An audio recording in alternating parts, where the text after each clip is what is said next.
Hello mga batch, welcome sa ating vlog for today's video. Magluluto tayo ng crispy chicken feet. Nagdaan lang kasi sa feed ko yung recipe nito. Ang kakaiba sa recipe nito ay pati buto pwedeng kainin. Kaya tara, subukan natin kung totoo nga na pati buto pwedeng kainin sa recipe na ito.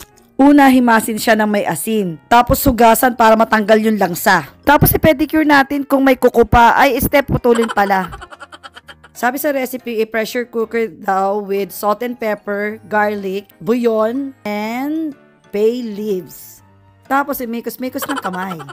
I-pressure cooker ng 1 hour and 10 minutes to 1 hour to 30 minutes. Depende sa laki ng chicken feet. Ayan, tapos na yun sa akin. 1 hour and 20 minutes yan. Check natin kung malambot na. Kasi nung una, 45 minutes lang, medyo matigas pa yung pinakabuto. Hindi siya makakain all the way. Kaya linuto ko pa ulit. At syempre, may handa ka na dapat maraming rice. Dahil malambot na nga ito, pwede na nating strainer mga besh. Pwede nyo hintayin para lumamig or lagyan nyo ng yelo para lumamig siya ng mabilis. Tapos maghanda ng flour. Bahala na kayo kung gaano karami. Tansyahin nyo na lang. Tapos salt and pepper, paprika, tapos bouillon. Optional ang MSG. Tapos, imikos-mikos ulit. Bali, dalawa yung mixture mga besh, isang wet at isang dry. Yung mixture mong dry, lagyan mo lang ng tubig with ice para crunchy siya. Tapos, mikos-mikos ulit. Tapos, magpainit ng mantika. So, ito yung first coat, yung dry, tapos ilalagay sa wet, tapos dry ulit. Ito na.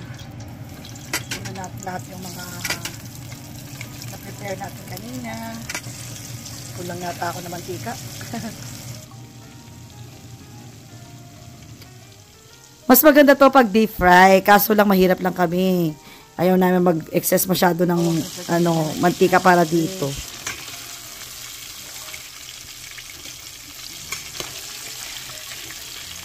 At ito naman ang recipe ko for the sauce. Double fry natin to. After mo siyang ipahinga ng konti, pwede mo siyang i-double fry kasi mas malutong. Organic pork na.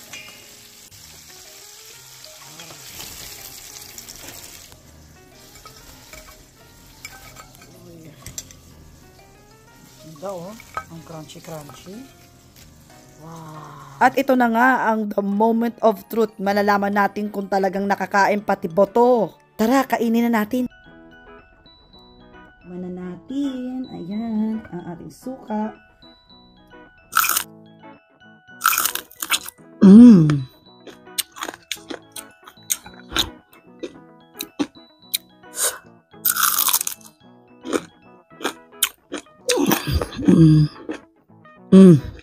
Panalo talaga. So, kakain na tayo ng dinner. Mang-iinggit tayo kasi itong chicken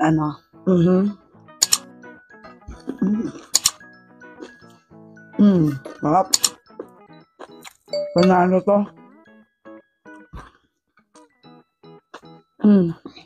So, ito na yung buong buto. Tignan natin kung makakain nga talaga ang buto. As you can see nga mga besh, ayan ang buto. Nakagat ko nga. Ang lambot. Ang sarap.